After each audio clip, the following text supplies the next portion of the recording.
Welcome to the Math Ed Podcast. My name is Chuck Munter, an assistant professor of mathematics education at the University of Missouri. The international German-published mathematics education journal, formerly known as Zentralblatt für Didaktik der Mathematik, apologies for my pronunciation, and now simply known as ZDM, is one of the field's oldest, now in its 51st volume. It publishes 7 issues per year, each a themed, guest-edited collection of papers by invitation only. The topics and guest editors of all 7 of 2020's issues and the first 2 of 2021 have already been determined and posted on the journal's website. One of the topics included in this year's volume of ZDM, in issue 3 published in June, was Identity in Mathematical Education. It opened with a survey article by the issue's guest editors, Mellony Graven Einat Heyd-Metzuyanim, closed with a commentary by Anna Safard, and included 14 original articles in between, presenting reviews and new work pertaining to student and teacher identity. Given the wide applicability of the construct of identity, we thought the issue's articles might be of interest to podcast listeners, and we thought it might be fun to hear from the authors themselves this time around. Luckily, 6 of the authors were able to respond to our invitation to record summaries or extending commentaries on their work. The entries you will hear are bookended by the guest editors, beginning with Mellony Graven from Rhodes University in South Africa and ending with Einat Heyd-Metzuyanim from Technion, Israel Institute of Technology. In between, you will hear from Maisie Gholson from the University of Michigan in the U.S., Olga Fellus at the University of Ottawa in Canada, Sonja Lutovac at the University of Oulu in Finland, and Lisa Darragh from the University of Auckland in New Zealand. I'll leave it to those scholars themselves to share the titles and descriptions of their articles. As always, we encourage listeners to consider becoming contributors to the digest episodes of the podcast. If you are interested in submitting brief summaries and interpretations of recent works that you are interested in, please contact me or Sam Otten.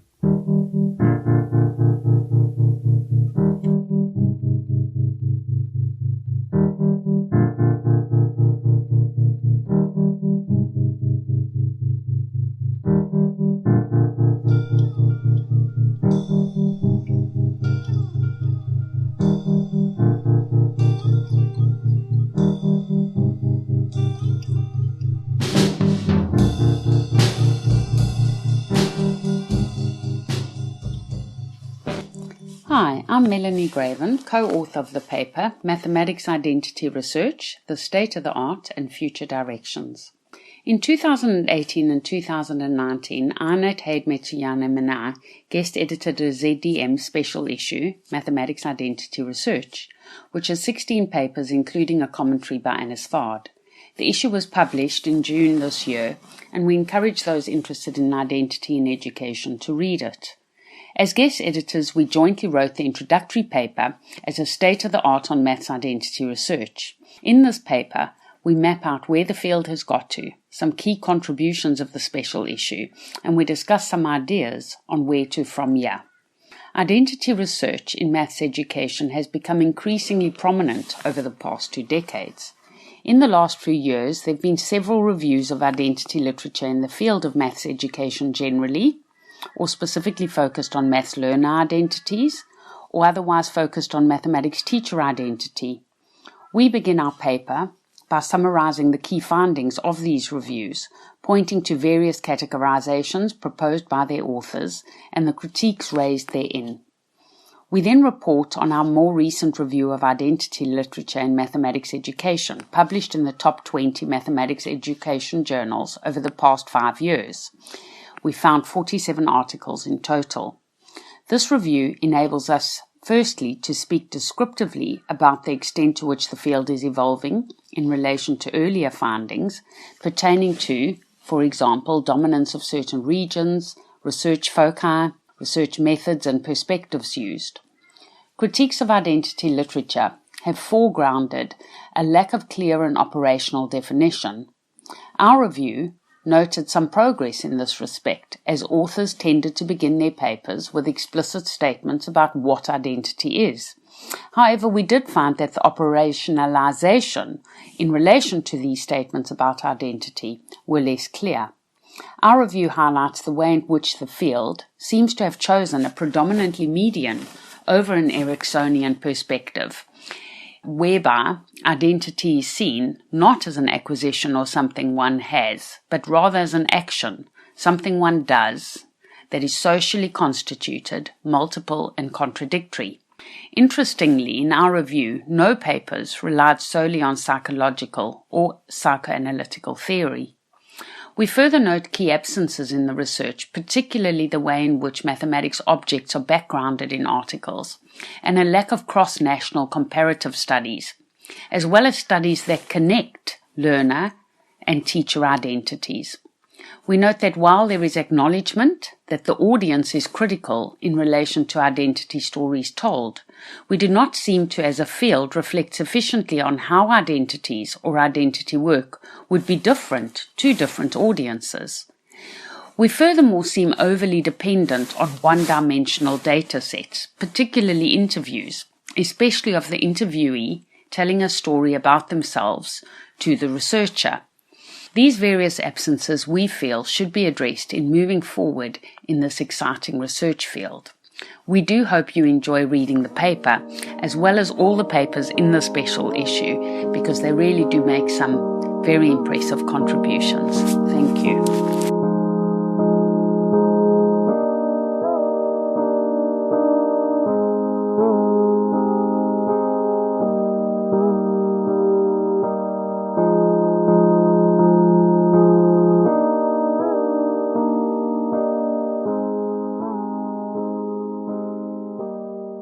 Welcome to the Math Ed Research Podcast, and thank you to Chuck Munter for the invitation to submit a podcast on identity in mathematics education.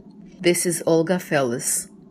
I would like to begin with the question of why do we need to turn more focused attention to the notion of identity in mathematics education?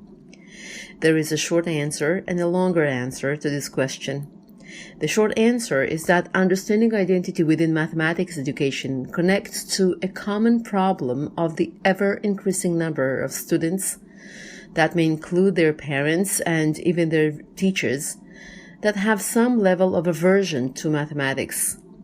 More and more research provides theoretical and empirical evidence that shows a strong association between how people think of themselves as learners of mathematics and their feelings or attitude and level of engagement with mathematics. The long answer turns our attention to what do we mean when we speak of identity in mathematics education.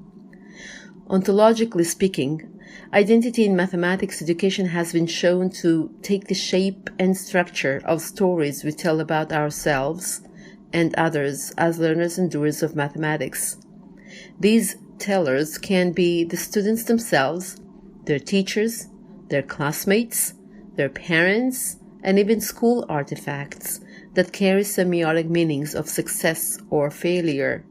It's been a long predicament to understand what identity is and how we can harness it to better understand how students co-construct their identities as learners of mathematics. By drawing on recent research on identity, I suggest we might benefit from thinking about identity as a system that has multiple nodes. One of these nodes we can call autobiographical identity, that refers to the experiences students have had in learning, doing, and using mathematics. Do these experiences lead to positive attitude towards mathematics? Or rather, does the interpretation of these experiences generate negative feelings associated with doing mathematics?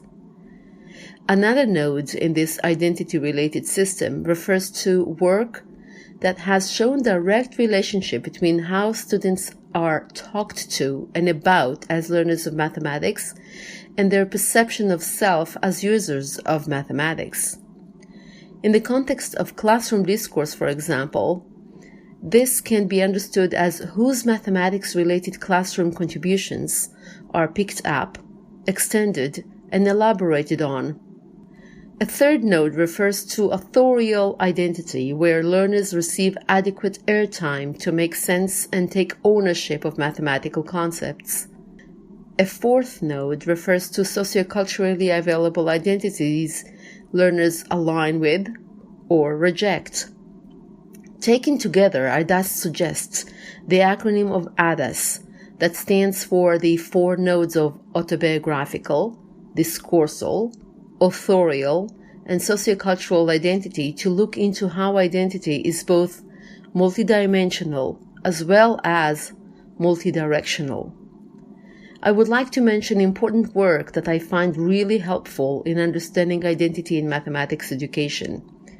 The work of Anna Svard, Ralph Mason, Joe Towers, Jennifer Langer-Osuna, and many others make it possible for us to better understand the perplexing association of identity work and learning mathematics. Looking at a large number of people's experiences learning mathematics, of patterns of interaction that position learners as abled or disabled mathematically, of the opportunities learners get to appropriate knowledge in and about mathematics, and of the vicarious identities that are socioculturally available to our students, are only some directions we can look into to better understand how identity shapes feelings and attitude toward and builds self-motivation for learning and doing mathematics. This only matters because we can filter new pedagogical approaches and classroom practices that address identity construction in mathematics classrooms. In other words, we are increasingly becoming aware that in addition to mathematics-related technology, pedagogy, and content knowledge, education programs should also carefully and intentionally incorporate identity into the formula.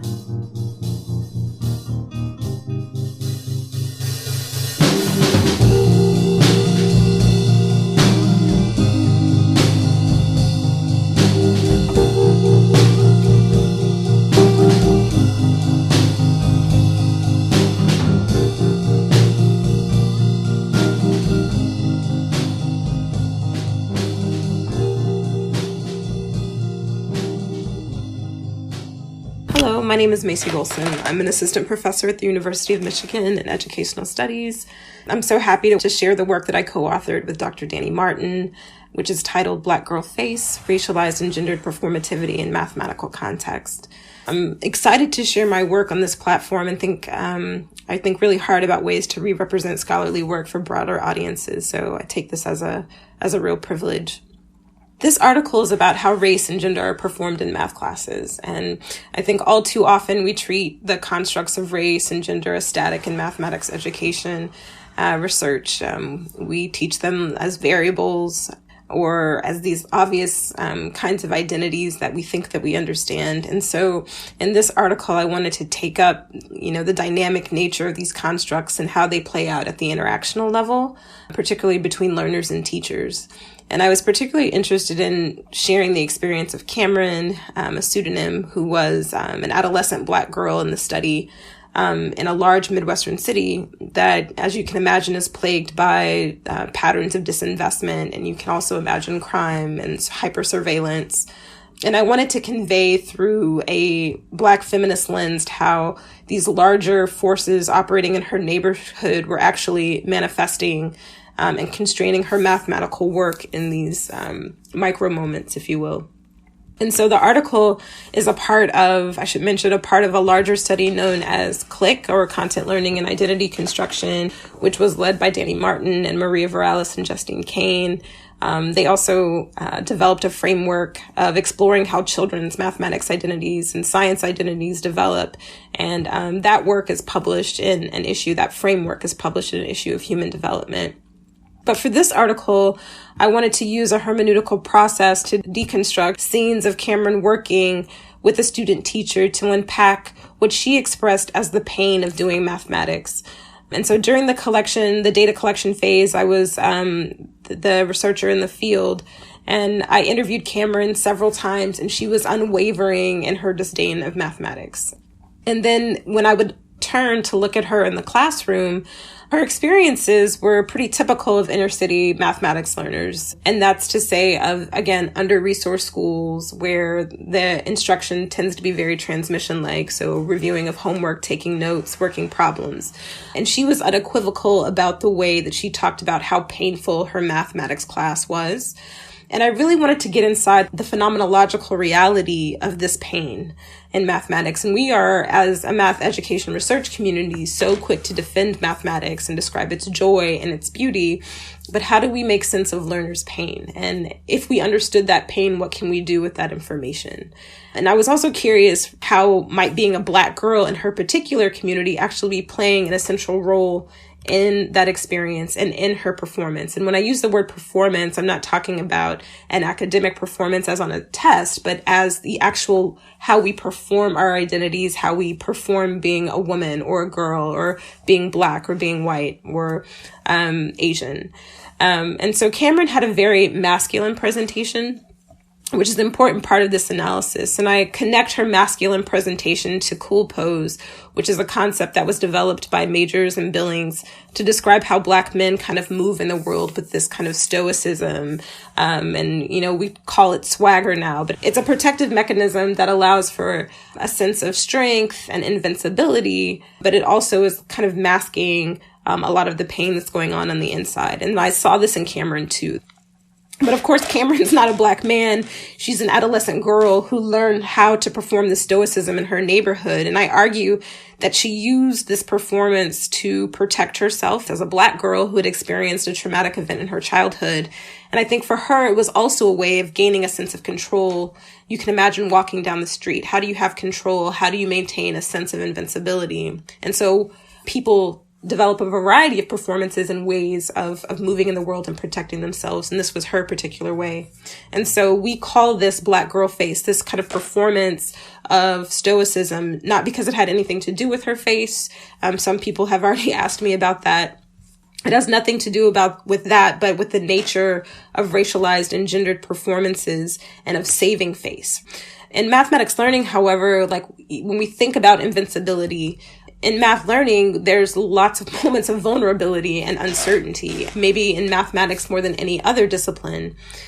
Math learners are constantly being under surveillance. And in the paper, I actually talk about how she is being so careful with every mark on the paper and every utterance that she says, and having such level of uncertainty for someone who performs invincibility all the time. And so I try to argue that reconciling this performance of Black girl face and invincibility along with the vulnerability of learning requires a great deal of what I call relational labor that I'm suggesting is a likely source of her pain. And so I felt it was important to do this work because we as a math ed community often talk about gender and race, but we do not show how these constructs are made manifest.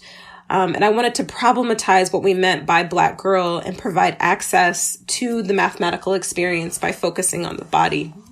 This was really challenging to write for several reasons. First, because this article was in ZDM, I was speaking to an international community and trying to make Black girlhood, which is illegible in a U.S. context, legible to even a broader community that has very little understanding of what it might mean to be a Black girl in an urban environment, for example.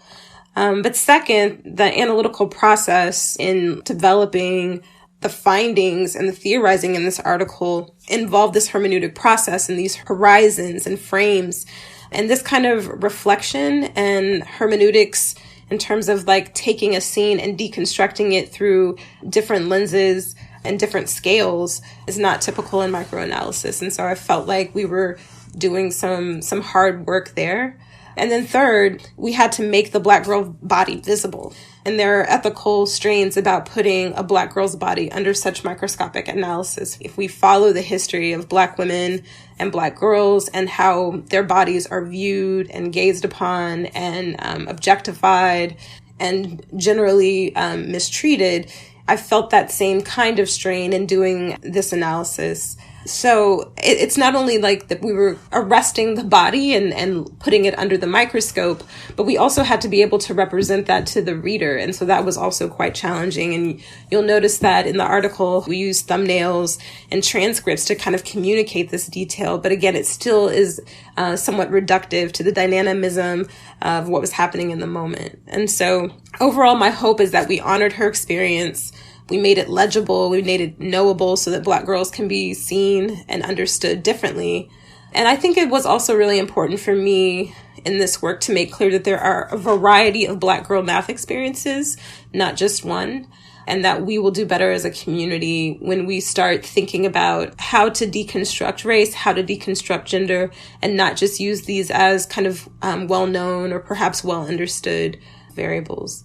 So that's my summary, and I hope you all get a chance to read the article, and I hope folks will reach out if they have questions. So thanks so much.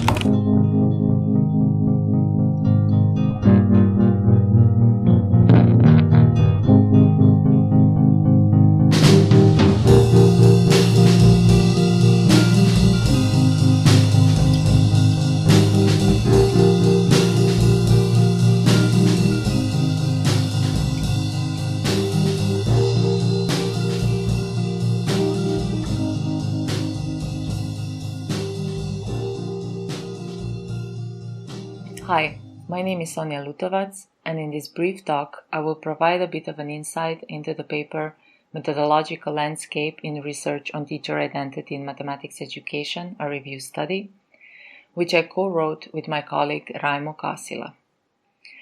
Raimo and I have published another review of teacher identity research in 2017 in International Journal of Mathematics and Science Education, and have suggested some possible future directions for research in this domain.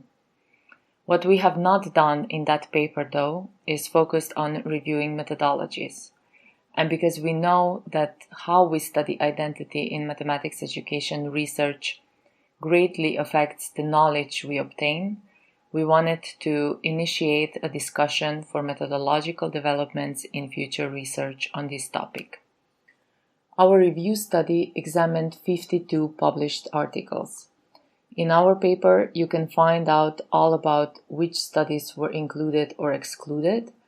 However, we tried to include all the central works related to teacher identity published between years 2000 and 2017. The analytical approach of our own study was meta-ethnography, which means that we have synthesized examined research in an interpretive manner. What we looked for in examined studies was, for example, who the participants were, how many and how they were selected, what kind of data collection methods were used and how long the data collection lasted, and which methods of data analysis were applied and in what way. So here are some highlights from our final commentary. First, what was interesting finding regarding the participants in examined studies is that researchers usually chose participants from only one educational context. This means that these were either specialist mathematics teachers or then generalists, which we sometimes refer to as class teachers. We were of the opinion, however, that future research could focus on simultaneously including participants from both of these contexts, because it would allow us to improve teacher education of both groups. Second observation was focused on data collection methods. These were very versatile and well described. In most studies, the data was collected over a longer period of time, for example 2 years or more, which allowed for addressing the changes in some aspect of teacher identity over time. Also, class observations as a method of data collection appeared to be very common. This choice allowed researchers to look more closely at the various factors of teaching practices that shape teachers' identities, and vice versa. Third, and perhaps the most significant finding, was that while all the studies were qualitative, in many studies there was no explicit mention that a particular study would be qualitative. In addition, this lack of explicit labeling or naming of what the researchers have done became of a greater concern when we noticed that the same was the case with analytical approaches. These were often left without a label, which complicated our work, but it also complicates the reader's understanding of how exactly the authors position their own research methodologically. What we argued was that labeling of analytical approaches is a necessary addition to a clear description of what has been done and why. This would also allow for better comparability of the methods used. So we began this study in hopes of finding some innovative analytical approaches. However, as it turned out, analytical approaches presented a general weakness in the examined research. Our final suggestion for future research was to expand the analytical scene of mathematics education research by looking outside of our context into general education research or other research fields in order to find new and viable analysis methods that could be employed in the study on identity. If you are interested to find out more, I encourage you to read the full paper. Thank you.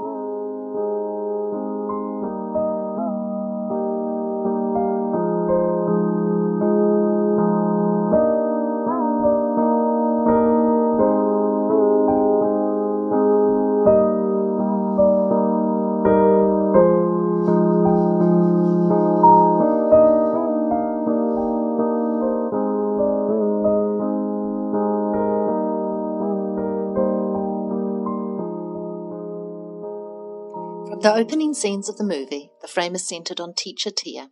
The camera zooms out to show her balanced upon a stool, perhaps a metaphorical pedestal. Children surround her, calling out for attention and hugs. As Tia glances down, she begins to topple, and with this potential fall, the camera spins, taking us back in time to the teacher's own childhood. We arrive at a key moment in Tia's life. Her father has received bad news. His factory will close and the family's socio-economic status is set to plummet. Fortunately for Tia, she has a dynamic and caring mathematics teacher who later provides motivation to attend university. Tia does not plan to be a teacher, yet somehow she falls into this career. "You'll die of starvation," say her parents, but it appears she has a vocation. The film continues with a montage of teaching moments. The lessons appear to be mathematics, but we do not see the children engaged in mathematics learning. Rather, they are focused on their teacher, who sometimes delivers her lessons with music and games. Tia appears to go above and beyond the call of duty, buying her needy students shoes and providing them hot drinks in the mornings. They clearly love her, their saviour. Hi, my name is Lisa Darragh, and that was an edited snippet of the movie synopsis that Darinka Radovic and I wrote from the interview data of 10 Chilean primary school teachers after their participation in professional development for problem-solving mathematics teaching. It was while we were analysing the interviews that we received the invitation to write an article for a special identity issue of ZDM, and we both felt this was an excellent opportunity to push the boundaries a little regarding methodologies in mathematics identity research. But at the same time, both Darinka and I were aware of our previously published articles that were critical of there being a lack of conceptual clarity and insufficient operationalization in identity research, so we had to be careful not to commit these same crimes when writing together. During the interviews, we had wanted to gain a sense of the teachers' identity stories, and we decided to ask them to tell us about how the movie of their teaching life would be. We thought by changing the medium a little, it would lead to more reflection and synthesis, and this way we could use the metaphor to ask other questions that are harder to target when simply asking for a narrative. We asked about main characters, supporting roles, and for the complication of the movie. In writing the article for ZDM, we decided to take the movie analogy one step further and present the results in the form of a movie synopsis. You see, research on identity is often presented in the form of 1 or 2 case studies, even when the research actually involved a greater number of participants. And the reason for this is, I think, because identity is such a rich and nuanced concept that it requires the sort of descriptive depth that you get from a case study. But then, of course, you miss the complexity and breadth that comes from multiple cases. And this is something I know concerns the editor-in-chief of ZDM, Gabrielle Kaiser, about this sort of research. And so we thought combining the voices together into one was a way to get both breadth and depth. And this sort of thing has been done before. De Freitas, Nardi, and Hanula have all used somewhat fictitious data, albeit a fiction that was entirely derived from the data, as in our case. So we put all the themes that came from interview movies into a spreadsheet and made very detailed counts of how many teachers contributed to each theme. In this way, we checked that our invented synopsis was very true to the data. But I think our article makes more than a methodological contribution. It also opens up more space for considering cultural or collective teacher identities and how these may impact teachers' learning and change. So the mother-saviour identity is something that we saw strongly in the data. to be caring and to be a saviour of the students was an available cultural identity that all the teachers called upon to some extent when they told their stories or enacted their own teaching identity. We believe this identity resonates beyond the context of Chile, and it was certainly evident in other famous teacher movies we watched, like To Sir with Love, Stand and Deliver, and Freedom Writers. It also helped us to understand the limited uptake of professional development in problem-solving mathematics. Even though the PD was developed with respect to international research, it probably did not sufficiently cater to or challenge this desirable identity of the teachers, and thus it wasn't successful in the long run. Finally, I want to thank Darinka for joining me in this article, and I also want to mention how honoured I feel being a part of the special issue.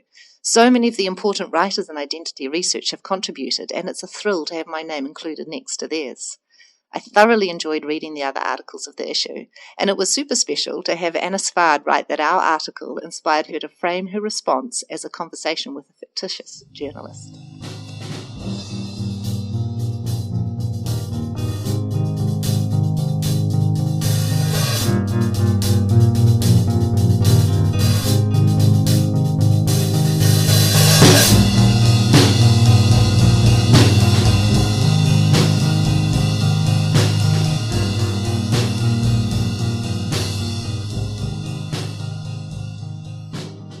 Hi, my name is Einat Heyd-Metzuyanim, and I will talk today about a study I conducted together with Galit Shabtay, titled Narratives of Good Instruction, Teachers' Identities as Drawing on Exploration versus Acquisition Pedagogical Discourses.